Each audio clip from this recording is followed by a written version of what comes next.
Hi, and welcome back to Retail Store Innovative Management Training presented by StoreReport. My name is Bill Scott. It is not possible to teach this course without delving into the past and describing how I came upon these experiences which span 42 years of active participation in the real world. In other words, these are not theories, they are based on documented fact.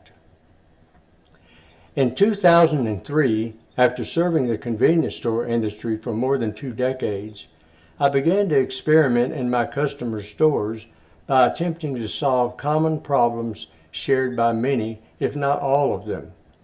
I had identified virtually hundreds of cases where money was being lost in these businesses, but as a software developer, all I could do was write articles about it.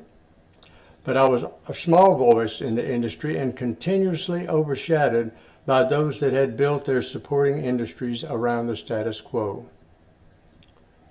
Before I begin, I want to emphasize that I am not referring to national chains such as 7-Eleven, Circle K, and others who are basically small grocery stores that happen to sell gas.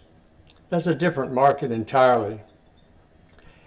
If I go back to when I got started in 1978 and working with convenience stores, back before there was a National Association of Convenience Stores, it didn't take me long to figure out that grocery suppliers rarely owned but virtually controlled the industry. Let me explain. Most of my convenience store customers began as wholesalers that sold gasoline, diesel, oil, greases, tires, and batteries to retailers, industrial accounts, and farmers, awakening to the notion that by cutting out the middleman and going directly to the consumer, they could make more profit from their fuel sales. But being wholesalers, they had little or no knowledge of the retail business.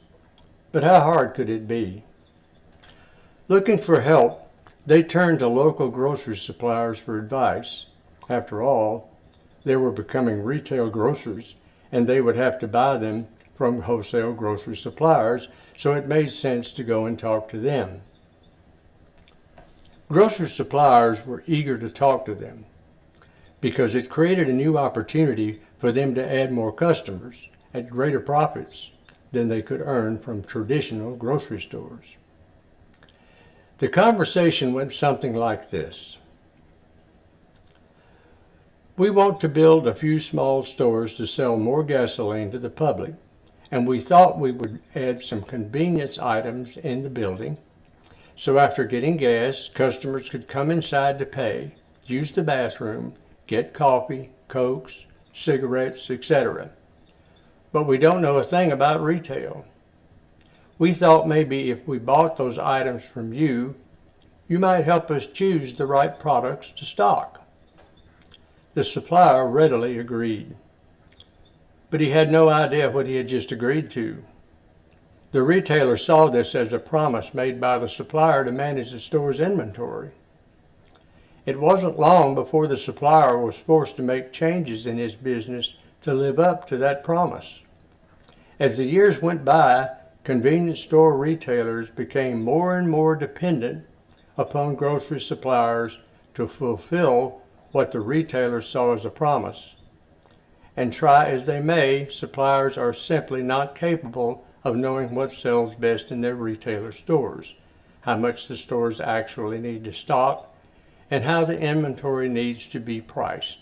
So the supplier intentionally overfills the store with product to prevent the occurrences of stockouts.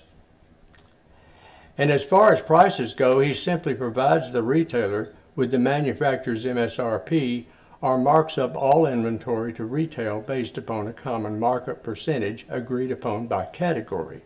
Example, everything in the candy department is marked up for a 45% profit. Getting in over their head, suppliers employed people to visit these stores and take stock of what the store was selling. But these pre-salesmen worked on commission. The more they shoved into the stores, the more they made, and it was the perfect setup for abuse.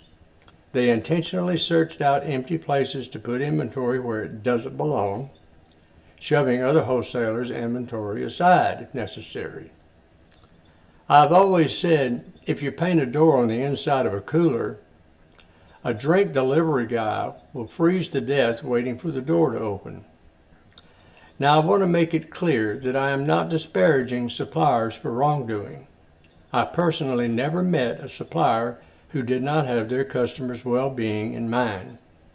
The retailer is just as guilty, if not more so, for the current state of the industry.